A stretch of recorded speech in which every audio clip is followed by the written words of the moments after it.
बच्चे, हम लोग आज केमिस्ट्री का जो सबसे पहला चैप्टर है मोल कंसेप्ट, उसके बारे में बात करने जा रहे हैं। मोल कंसेप्ट में दरअसल ये जो शब्द मोल है यह क्वांटिटी के रिप्रेजेंटेशन करता है। किसको रिप्रेजेंट करता है बच्चे? क्वांटिटी को रिप्रेजेंट करता है।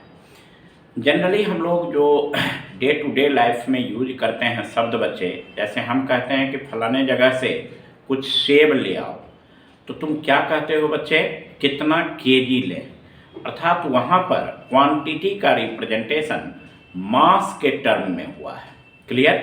हम कहते हैं मिल्क ले आओ, तो तुम पूछते हो मेरे से कि कितना लीटर, यानी वहाँ पर क्वांटिटी का रिप्रेजेंटेशन वॉल्यूम के शब्द में हुआ है। क्लियर बच्चे? हम कहते हैं कि जाओ तो पेन खरीद करके लाओ, तो तुम मेरे से पूछते हो कि कितना नंबर, अर्थात वहाँ पर क्वांटिटी का रिप्रेजेंटेशन नंबर के टर्म में हुआ है।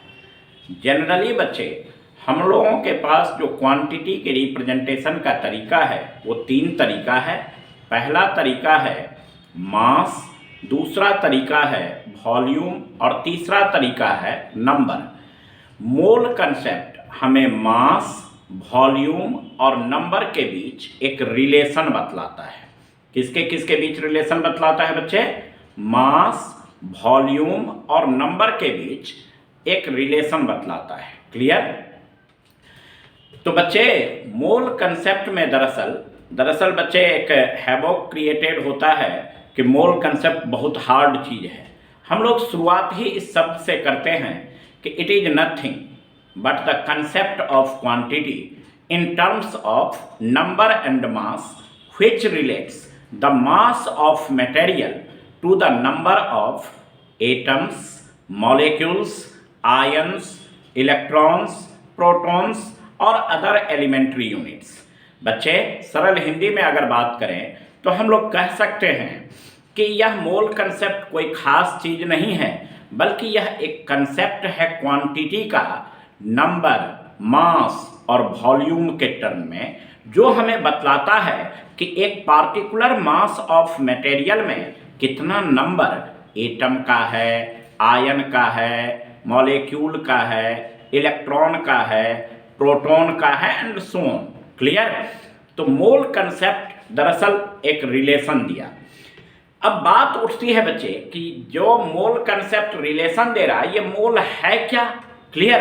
तो IUPAC का कहना है बच्चे कि 12 ग्राम ऑफ C12 आइसोटोप में, 12 ग्राम ऑफ C12 आइसोटोप में जितना नंबर एटम का रहेगा उस नंबर को हम लोग 1 मोल क्वांटिटी कहेंगे।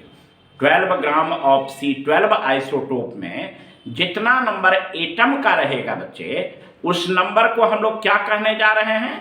1 मोल क्वांटिटी। अब बच्चे आप मेरे से एक क्वेश्चन पूछ सकते हैं कि पूरे पेरियोडिक टेबल में जो 118 एलिमेंट, 118 एलिमेंट है, उसमें मोर देन 2000 आइसोटोप्स हैं, फिर इतने आइसोटोप्स में C12 को ही यहाँ पर क्यों स्टैंडर्ड माना गया? क्लियर? तो इसके पीछे का हम लोग 2 कारण जानते हैं बच्चे। C12 को स्टैंडर्ड आइसोटोप क्यों लिया गया, मोल को डिफाइन करने के लिए क्यों हम लोग यहाँ यूज किए, क्वांटिटी को रिप्रेजेंट करने के लिए क्यों यूज किए, उसके पीछे की 2 कारण हैं बच्चे। एक मैडम क्यूरी थी।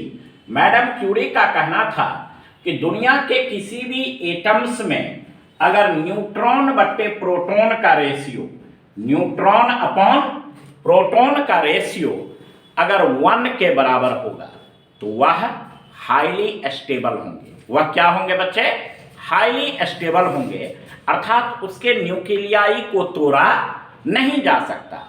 N/P का रेशियो जैसे जैसे 1 से बढ़ते जाएंगे उसकी स्टेबिलिटी घटते चली जाएगी, और अगर N/P का रेशियो बच्चे 1.49 से ज़्यादा आ जाए तो वह पार्टिकुलर एटम का न्यूक्लियाई बच्चे रेडियो एक्टिव हो जाएंगे।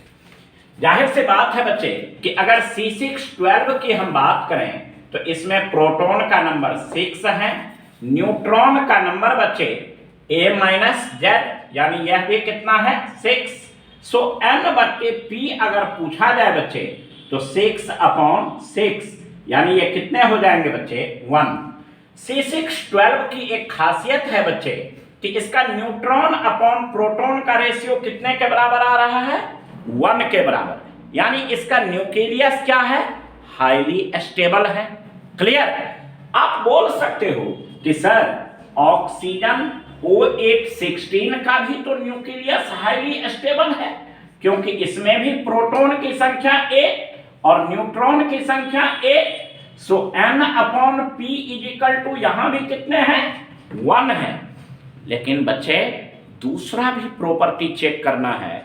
C612 का जो मास नंबर है, जो बच्चे एटॉमिक मास है, वो एग्जैक्टली 12 है, यानी वो फ्रैक्शन में नहीं है। जबकि ऑक्सीजन का जो एटॉमिक मास है बच्चे 15.996, यानी वह फ्रैक्शन में है। तो जाहिर सी बात है कि C612 अपने दो गुणों के चलते बच्चे स्टैंडर्ड आइसोटोप के रूप में यूज किया गया। एक बार फिर से देख लीजिए बच्चे, C612 को हम लोगों ने स्टैंडर्ड आइसोटोप इसलिए माना है क्योंकि C612 के केस में न्यूट्रॉन बट्टे प्रोटॉन की रेशियो 1 के बराबर है। मैडम क्यूरी का कहना है कि अगर कहीं पर न्यूट्रॉन बट्टे प्रोटॉन की रेशियो 1 के बराबर हो किसी आइसोटोप का, तो वह हाईली स्टेबल आइसोटोप्स होंगे। सो C612 हाईली स्टेबल आइसोटोप्स है।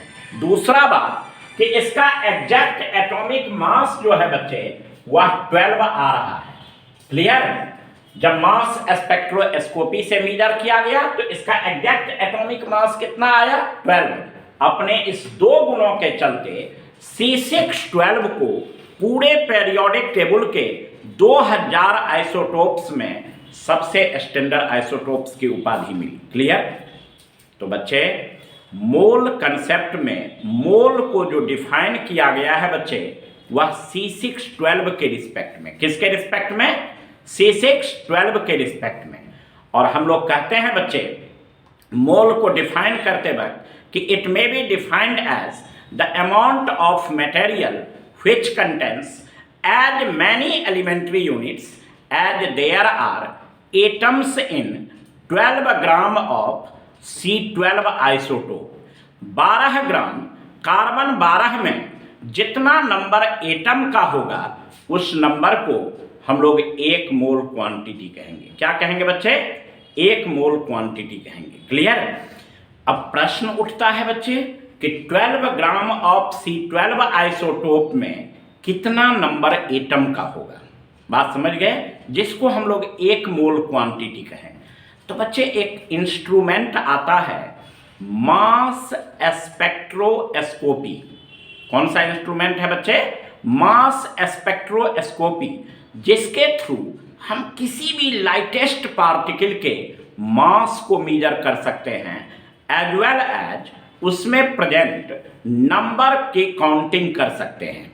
जब बच्चे मास स्पेक्ट्रोस्कोपी से 12 ग्राम कार्बन 12 में नंबर का काउंटिंग किया गया तो पाया गया बच्चे कि 12 ग्राम ऑफ C12 में 12 ग्राम ऑफ C12 में बच्चे 6.022 into 10 to the power 23 atoms है। 6.022 into 10 to the power 23 atoms है।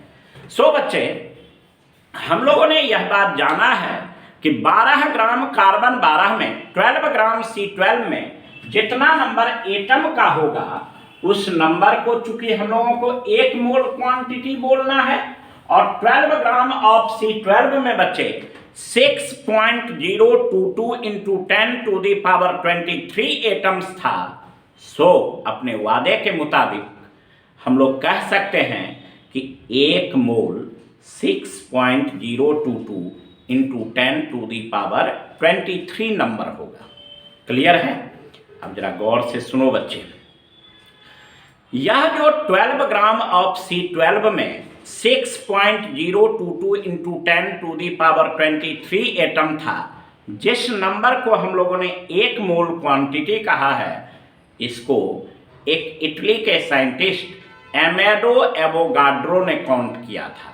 सो उनके रिस्पेक्ट में इसको हम लोग एवोगाड्रो नंबर भी बोलते हैं या एवोगाड्रो कांस्टेंट भी बोलते हैं।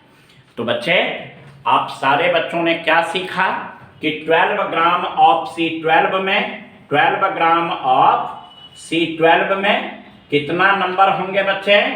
6.022 into 10 to the power 23 atoms होगा। क्लियर बच्चे? ये जो काउंटिंग है ये किसने किया था बच्चे? एमेडो एवोगाड्रो ने। किसने किया था? एमेडो एवोगाड्रो ने किया था। सो बच्चे, उनके रिस्पेक्ट में इस नंबर को हम लोग क्या नाम से पुकारे बच्चे? तो एवोगाड्रो नंबर। क्या नाम से? एवोगाड्रो नंबर या एवोगाड्रो कांस्टेंट के नाम से पुकारेंगे। क्लियर? और बच्चे, इस नंबर को हम लोग n से या Na से डिनोट करेंगे। किससे डिनोट करोगे बच्चे? n से या Na से डिनोट करेंगे। ICSE बोर्ड वाले सब L से डिनोट किए होंगे। क्लियर? इतना बात समझ गए बच्चे?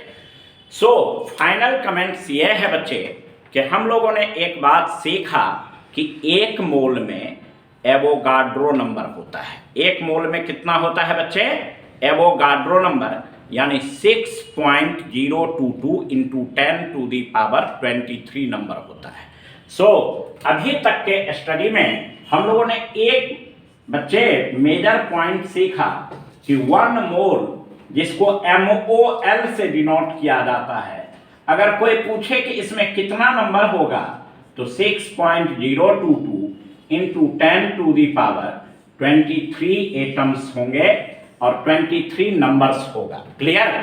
यानी एक मोल बराबर कितना नंबर बच्चे? 6.022 इंटू 10 टू दी पावर 23। अब बच्चे, मोल कंसेप्ट को अच्छे से सीखने के लिए हम लोग इसको 4 हिस्से में डिवाइड करेंगे, 4 पार्ट में डिवाइड करने वाले हैं। पहला part moles related with number, जिसमें हम लोग केवल उस बात की चर्चा करेंगे बच्चे कि एक पार्टिकुलर अमाउंट में कितना नंबर होना चाहिए। क्लियर? मोल के टर्म में। दूसरे पार्ट में हम लोग सीखेंगे बच्चे मोल्स रिलेटेड विथ मास। दूसरा पार्ट में हम लोग क्या सीखने वाले हैं? मोल्स रिलेटेड विथ मास। तीसरा पार्ट में, अच्छा, इस पार्ट में जहां पर मोल्स रिलेटेड विथ मास सीखेंगे तो चूंकि ऑलरेडी हम लोग नंबर सीख चुके हैं तो बच्चे मास के साथ नंबर को भी हम लोग रिलेट कर लेंगे। क्लियर? तीसरा पार्ट में मोल्स रिलेटेड विथ वॉल्यूम सीखेंगे। क्या सीखोगे बच्चे? Moles related with volume. अब देखो बेटे, पहले तुम लोग क्या सीख चुके हो? Moles related with number, moles related with mass. So जब हम लोग मोल्स रिलेटेड विथ वॉल्यूम का चर्चा करेंगे तो ऑलरेडी उसमें कंसीडर्ड होंगे नंबर एंड मास। क्लियर? और सबसे लास्ट पार्ट में बच्चे मोल कंसेप्ट का जो यूज है स्टोइकियोमेट्री में, अर्थात प्रॉब्लम बेस्ड ऑन इक्वेशन में, problem based on chemical calculation में, उसको सीखेंगे। और